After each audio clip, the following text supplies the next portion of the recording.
네, 우리 옆에 분들과 이렇게 한번 인사해 볼까요? 주님의 이름으로 사랑합니다.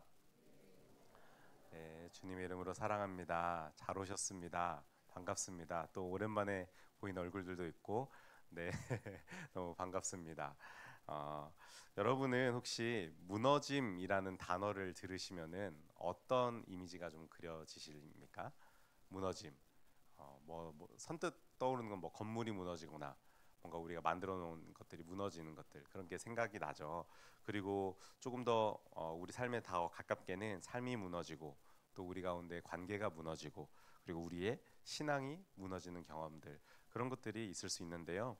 우리는 이 크든 작든 이런 무너짐을 경험하게 됩니다. 인생을 살아가면은 경험을 할 수밖에 없게 되는 거죠. 그리고 그 무너진 자리에서요 다시 일어나는 것은 정말 힘든 일입니다. 정말 많은 수고와 노력이 우리 가운데 있어야 되는 것이고 그럼에도 불구하고 일어나지 못하는 우리를 발견할 때도 굉장히 많이 있는 거죠. 때로는 내가 일어섰다라고 생각을 하는 그때에도 여전히 나는 폐허가 된 내 마음 가운데 거하고 있을 그때도 있다라는 것이죠. 특별히 여러분 이제 함께 묵상할 에스라서에 등장하는 이야기가 바로 이 70년간 포로 생활을 끝으로 유대인들이 다시 본토로 돌아와서 무너져간 나라를 세워가는 이야기가 이제 오늘부터 저와 함께 나눌 묵상할 그런 이야기가 펼쳐지는데요. 여러분 오늘 설교를 이해하기 위해서는 약간 필요한 역사적 배경이 있습니다. 우리 요거를 알아야 이 말씀을 볼 때 훨씬 더 들어오는데요. 제가 간략하게 이제 써봤는데요. 많은 분들이 성경을 잘 읽을 때 포로기 이전까지 되게 잘 읽으세요. 그러니까 열왕기 상하 역대 상하까지는 그래도 재밌게 읽으십니다. 그런데 이제 포로기로 끌려가면서 뭐 에스라, 느헤미야, 에스더, 뭐 다니엘 이렇게 넘어가면서부터는 좀 헷갈려하시고 이게 무슨 내용이야 하면서 좀 추상적인 말들도 거기가 많이 써져 있고 그리고 성경 순서대로 성경이 배치되어 있지 않기 때문에 많은 분들이 포로기 이후의 이야기들에 대해서 좀 받아들이시기가 또 이해하시기가 어려운 것은 사실인데요. 그래서 제가 포로기 이후의 이야기를 잠깐 저렇게 정리해 봤습니다. 그래서 먼저는 남유다 백성들이요 바벨론으로 포로로 끌려갈 때 세 번에 걸쳐서 끌려갑니다. 그러니까 한 번에 바벨론이 포로로 끌고 갈 때 단번에 딱 다 끌고 간 게 아니라요 1차, 2차, 3차에 나눠서 끌고 갑니다. 1차에는 어떤 사람들이 끌려갔다 그랬죠? 기억나시나요? 왕족, 귀족, 제사장 집단 그러니까 이 남유다 백성들의 근간을 이루는 뭐 오늘날로 말할 것 같으면은 정치인들이나 또는 재벌들을 끌고 간 거겠죠. 그리고 교수들 이런 사회를 움직일 수 있는 사람들을 끌고 간 겁니다. 남유다가 그 안에서 기능을 하지 못하게요. 그리고 두 번째로 데려갔던 사람들은 이제 뭐 목수나 또 기술자들 이런 사람들을 몽땅 데리고 갔던 거죠. 그러면서 3차에 걸쳐서 1차, 2차, 3차에 걸쳐서 바벨론에 끌고 갔는데요. 근데 이제 1차 포로가 끌려간 바벨론에 끌려간 70년이 지난 다음에 이 바벨론이란 나라가 무너지게 됩니다. 어떤 나라에 의해서요? 바로 페르시아라는 나라죠. 성경에는 바사라고 써져 있는 나라에 의해서 무너집니다. 근데 이게 우리가 좀 착각하기 쉬운 게 그러면은 70년 동안 바벨론의 포로 생활을 하다가 70년 이후에 페르시아가 들어오면서 얘네를 포로 귀환을 시켜줬구나 이렇게 생각할 수 있는데 그거는 아닙니다. 그러니까 바벨론이랑 페르시아랑 합쳐서 70년 동안 포로 생활을 한 겁니다. 그러니까 여기서 중요하게 봐야 될 문장은 뭐냐면요. 1차 포로가 끌려간 뒤 그러니까 처음으로 포로가 끌려간 다음에 70년간의 포로 생활이 끝났을 그때에 페르시아에서 포로 귀환을 시작했다라는 것입니다. 그래서 이 페르시아도요 귀환을 한 번에 다 보내지는 못하고요. 왜냐하면은 정말 많은 사람들이 그 땅에 살고 있었거든요. 그래서 1차, 2차, 3차에 걸쳐서 그 유다 땅으로 보내게 됩니다. 그래서 이 1차 귀환자들은요 와서 했던 일이 무엇이냐면은 예루살렘 성전을 재건합니다. 여러분 이게 되게 중요한 말인데요. 여러분 보통 나라를 다시 세울 때 어떤 것부터 세우시는지 아십니까? 성전이 아니라요. 성벽부터 세웁니다. 왜요? 외세의 침략을 막아야 될 거 아니에요. 나라 여기서부터는 우리 땅이야. 건들지 마. 이런 표시를 하기 위해서 성벽을 먼저 세우는 게 상식적인 일입니다. 그런데 이스라엘 백성들 뭐부터 세웠다고요? 하나님을 예배하는 성전을 먼저 세웠다는 겁니다. 그런데 성전을 세우다가 중간에 막히는 일이 생깁니다. 그럼 이따가 또 나오니까 같이 이야기할 거고요.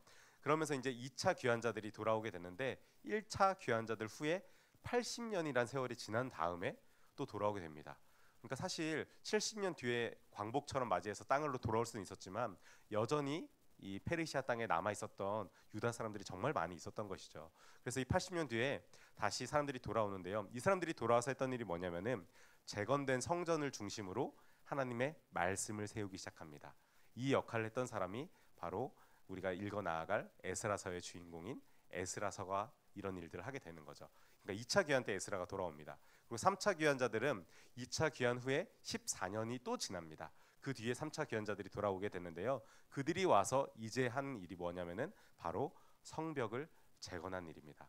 그러니까 1차 귀환자들이 돌아온 거의 100년 정도가 지난 다음에 나라의 영역을 표시할 수 있는 성벽을 재건했다는 거죠.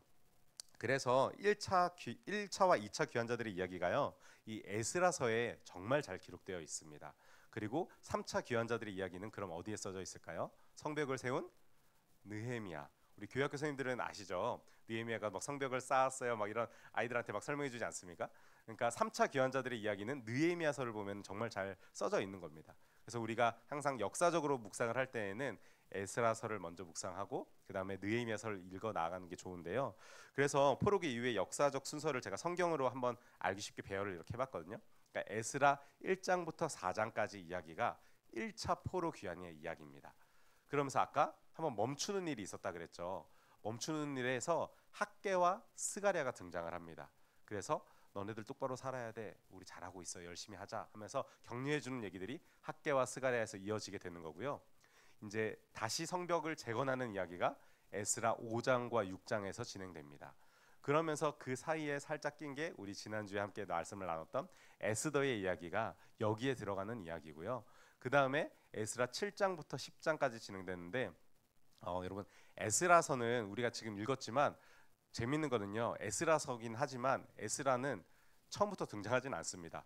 7장에 처음으로 등장합니다. 그래서 7장부터 10장까지가 2차 포로 귀환 후에 에스라가 하나님의 말씀을 성전 가운데 선포하면서 다 같이 눈물을 흘리면서 회개하는 그런 이야기들이 여기에 7장부터 10장까지 나오는데 아마 다음 제 설교 타임에 이 부분에 대해서 함께 또 묵상하고 나누게 될 겁니다. 그래서 어쨌든 이렇게 성경의 흐름이 흘러갔는데요. 오늘 볼 책이 에스라서이긴 하지만요. 제가 방금 말씀드린 것처럼 에스라는 어디부터 등장한다? 에스라 7장에 등장합니다. 그러니까 오늘은 에스라 1장부터 4장 그리고 학개 스가랴 그리고 에스라 5, 6장의 이야기를 함께 묵상하고 나누려고 하는데요. 이 성경들 속에서 우리가 발견할 수 있는 것은요. 바로 무너짐 속에서 다시 세워가시는 하나님의 이야기를 우리가 만나게 됩니다. 물론 사람들을 통하여서 하나님이 세워가는 것이지만 다른 사람들이 세워간다고 생각할 수 있습니다. 그러나 그들을 통하여서 하나님이 세워가시는 과정의 이야기가 에스라서와 학개, 스가랴 이 책들에 기록되어 있다라는 것을 우리가 기억하면서요. 에스라, 학개, 스가랴 말씀을 통해서 다시 세우시는 하나님을 만날 수 있는 시간이 되시기를 바랍니다. 첫 번째 묵상은 이것인데요. 같이 한번 읽어볼까요? 시작.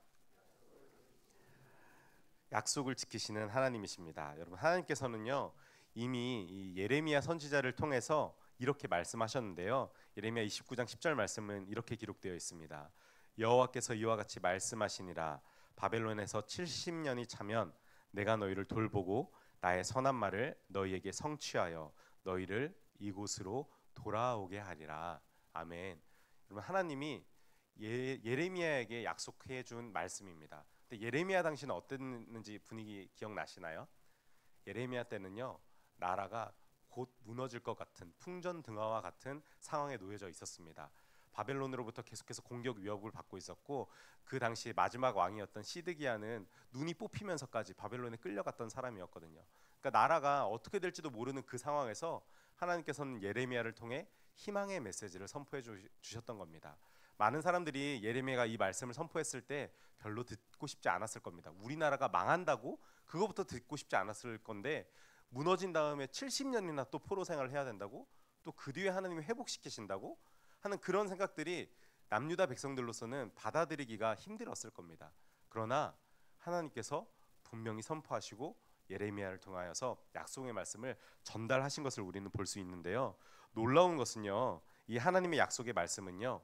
시간이 흐르고 역사가 바뀌었지만 그대로 성취되었다라는 것입니다. 여러분 하나님은 그 약속을 이루시기 위해서요. 페르시아의 왕이었던 고레스의 마음을 완전하게 변화시키시는데, 고레스가 에스라서 1장 2절부터 3절까지에 이렇게 고백을 합니다. 고레스가 어떻게 고백을 하는지 같이 한번 읽어보겠습니다. 시작.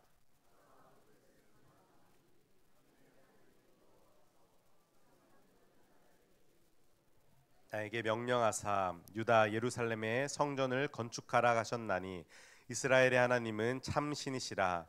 너희 중에 그의 백성 된 자는 다 유다 예루살렘으로 올라가서 이스라엘의 하나님 여호와의 성전을 건축하라. 그는 예루살렘에 계신 하나님이시니라. 아멘. 여러분, 이 고백을 누가 한 거라고요? 바사왕 고레스가 했답니다. 고레스는 하나님을 믿는 사람이었을까요? 믿지 않는 사람이었을까요? 믿는 사람 아닙니다, 여러분. 자기가 믿는 신 많았습니다. 심지어 자기가 신적 위치에 있었던 사람입니다. 그런데 그런 사람이요, 하나님에 대해서 이렇게 고백하고 나서기 시작했던 겁니다. 놀랍지 않습니까?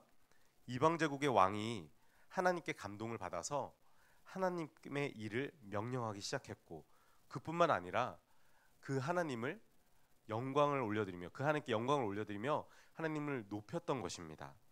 오늘 오신 여러분, 하나님은요, 약속의 말씀을 이루시기 위해 역사를 움직이시는 분이십니다.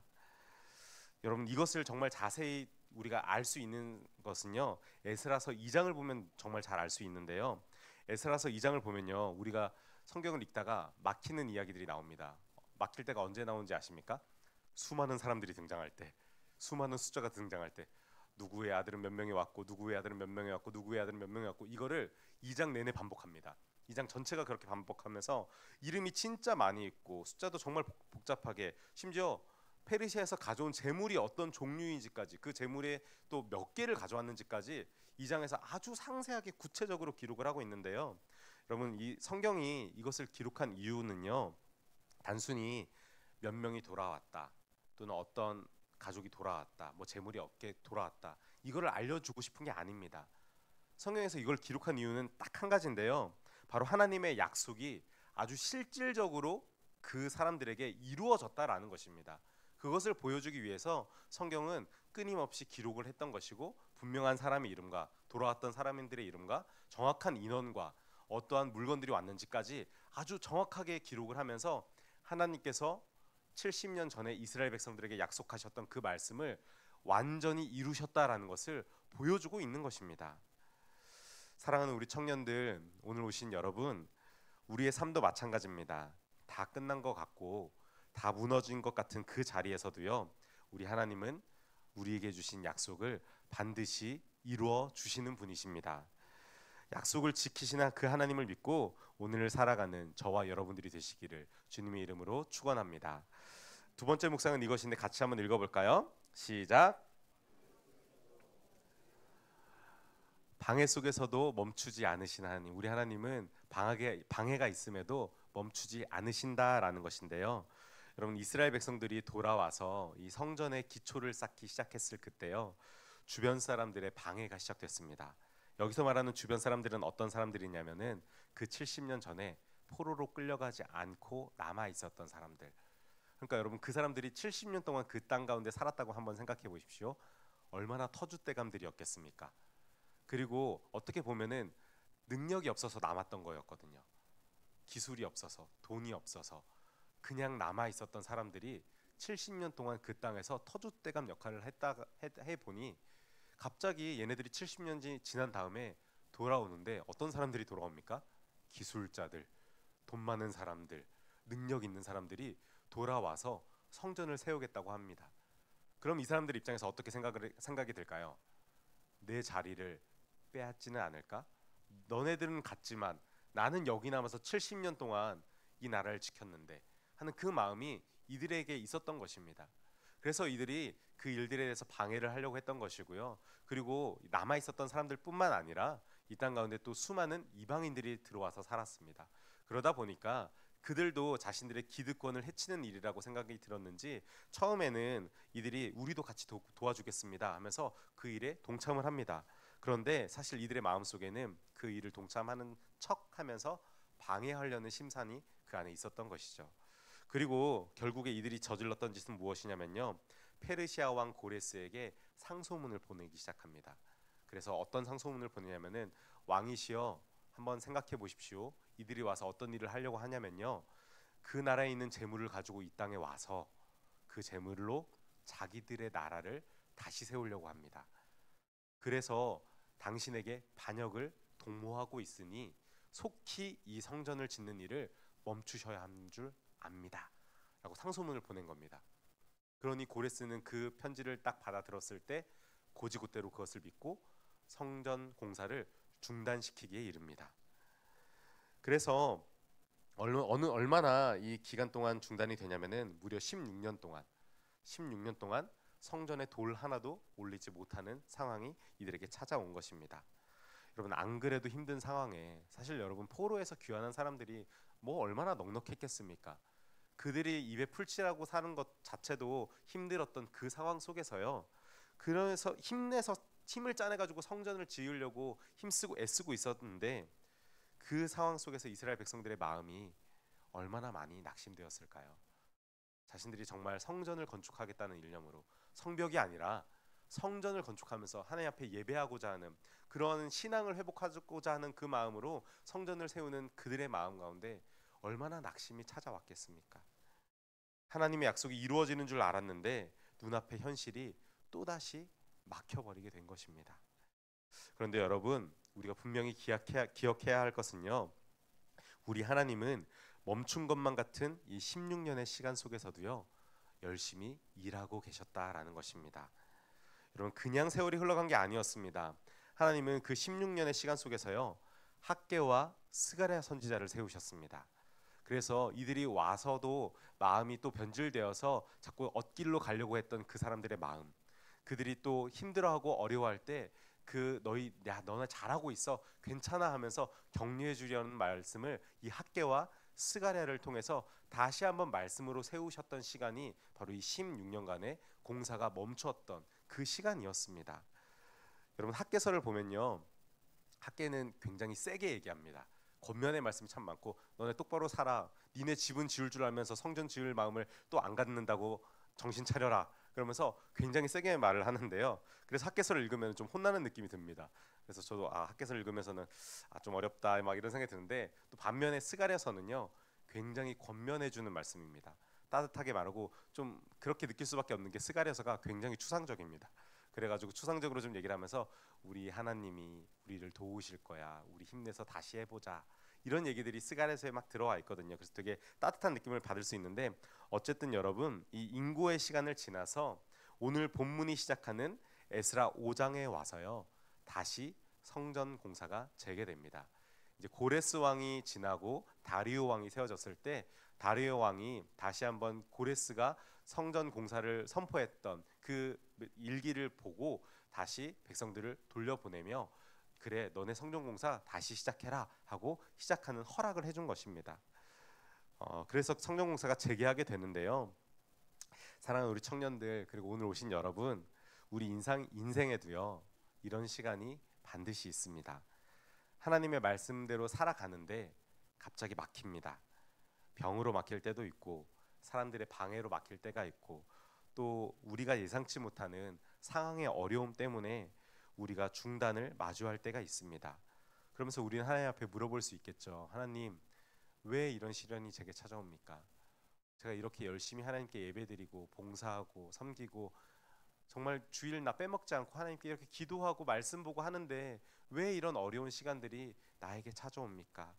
하면서 내가 그 이유에 대해서 샅샅이 찾아보지만요.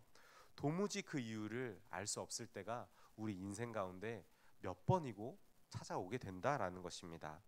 여러분 그럴 때요. 오늘 말씀을 기억하시기 바랍니다. 하나님은 멈춘 시간 속에서도 일하시는 분이시라는 것입니다. 여러분 흑인 인권을 위해서 일했던 이 마틴 루터 킹 목사님이라고 아시나요? 이분이 I have a dream 하면서 연설 한번 영상으로 찾아보시면 굉장히 멋지게 연설하시거든요. 나에게는 꿈이 있습니다 말하면서 우리 흑인들도 같이 백인들과 지하철을 타는 것을 꿈꿉니다. I have a dream. 나는 우리 흑인들이 식당에서 자유롭게 백인들과 식사하는 일들을 꿈꿉니다. I have a dream.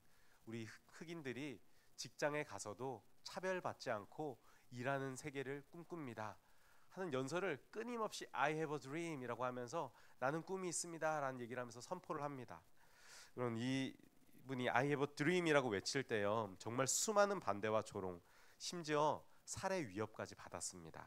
하지만 이 목사님이 붙든 것은요, 단순한 꿈이 아니라 하나님께서 주신 정의와 평화의 비전이었던 것입니다. 결국 이 운동은 미국 사회를 변화시켰고요, 역사는 하나님의 방향대로 흘러갔다라는 것입니다. 여러분, 방해가 있어도 지연이 있어도 하나님의 계획은 결코 멈추지 않는다라는 것을 반드시 기억하시기 바랍니다. 이제 마지막으로 세 번째 묵상인데 같이 한번 읽어볼까요? 시작.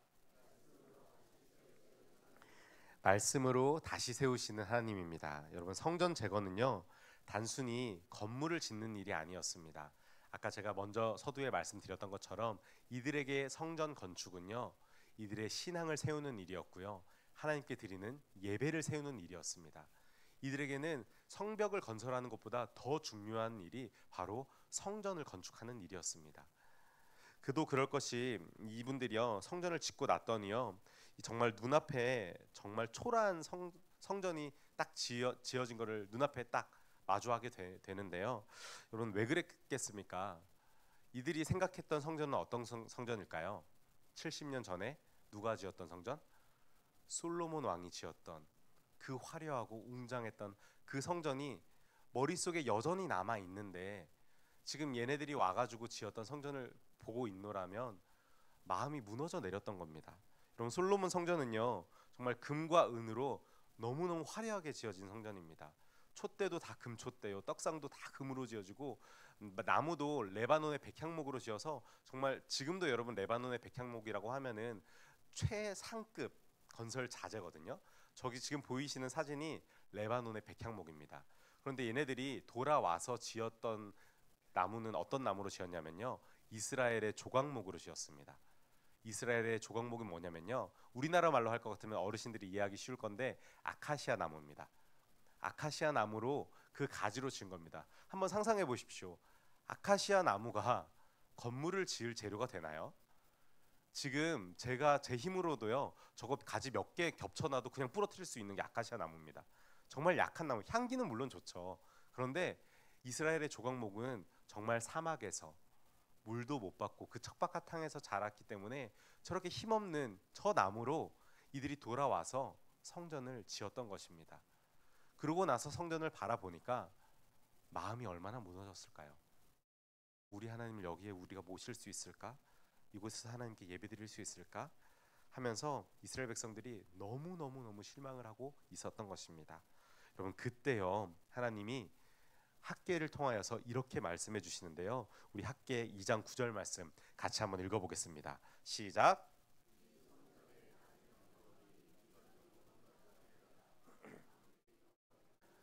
아멘. 물론 뒤에 더 말씀이 있지만 하나님께서 어떻게 선포하시냐면요, 이전에 이 9절 전에 어떻게 말씀하시냐면은, 얘들아, 니네가 지은 성전 좀 봐. 니네가 보기에도 보잘것없지. 니네가 보기에도 너무 초라하지. 니네가 보기에도 형편없지. 하나님이 이렇게 말씀을 하십니다. 그러고 나서 지금 9절 말씀을 이어서 말씀을 하시는데요, 그런데 얘들아, 중요한 건 뭐냐면 이 성전의 나중 영광이 이전 영광, 즉 솔로몬 성전에 임했던 영광보다 더 클 거야. 나의 말이다.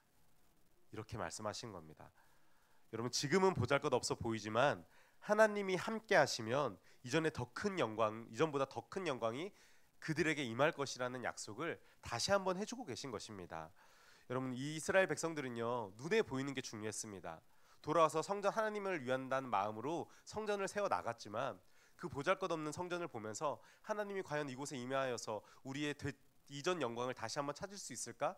의심을 품고 있을 그때예요, 하나님은 야, 니들 눈에 보이는 그거 아니라, 니네들 눈에 보이는 상황이 아니라 중요한 건 뭐냐면은 내가 너희와 함께 하냐 마냐가 중요한 거야. 내가 너희와 함께 할 그때에는 눈에 보이는 그것이 형편없을 때에도 더 큰 영광이 너희 가운데 임할 것이고, 내가 없을 그때에는 너희가 아무리 화려한 걸 지어도 그것은 형편없게 되는 것이야. 이거를 너희가 기억해야 한다 라는 말씀을 학계를 통해서 전해주고 있는 것입니다. 여러분, 이렇게 학계와 스가랴를 통해서 선포된 하나님의 말씀을 통해 마음이 무너졌던 이스라엘 백성들이 다시 일어나서 그들의 신앙을 회복했고요, 그리고 예배의 자리를 회복해 나아갔던 것입니다. 사랑하는 청년들, 그리고 오늘 오신 여러분, 내가 서 있는 그 자리에서 내 환경을 보고 실망하거나 여러분 탓하지 마십시오. 하나님의 말씀을 우리의 인생 가운데 세워 나아갈 때요, 그 말씀이 우리를 회복시킬 것이고, 그리고 하나님의 영광이 우리 가운데 임한다는 것을 여러분 기억하시기 바랍니다. 이제 오늘 말씀을 정리하면, 여러분, 다시 세우는 하나님은요, 약속을 반드시 이루시고 방해 속에도 결코 멈추지 않으시는 분이시고, 말씀으로 우리를 다시 세우시는 분이십니다. 혹시 지금 이 자리에 무너진 분이 계십니까? 무너진 자리에서 허우적대고 계신 상황에 있으신 분이 있으십니까? 무너진 가정, 무너진 관계, 무너진 건강, 무너진 신앙, 그 자리에 계신 성도들에게 오늘 하나님께서는 분명히 말씀하십니다. 내가 너희를 다시 세우리라. 여러분, 무너짐은요, 끝이 아닙니다. 무너짐은 오히려 하나님의 시작입니다. 오늘 그 하나님을 기대하고 다시 세우시는 하나님을 붙드시기를 주님의 이름으로 축원합니다. 기도하겠습니다. 아버지 하나님,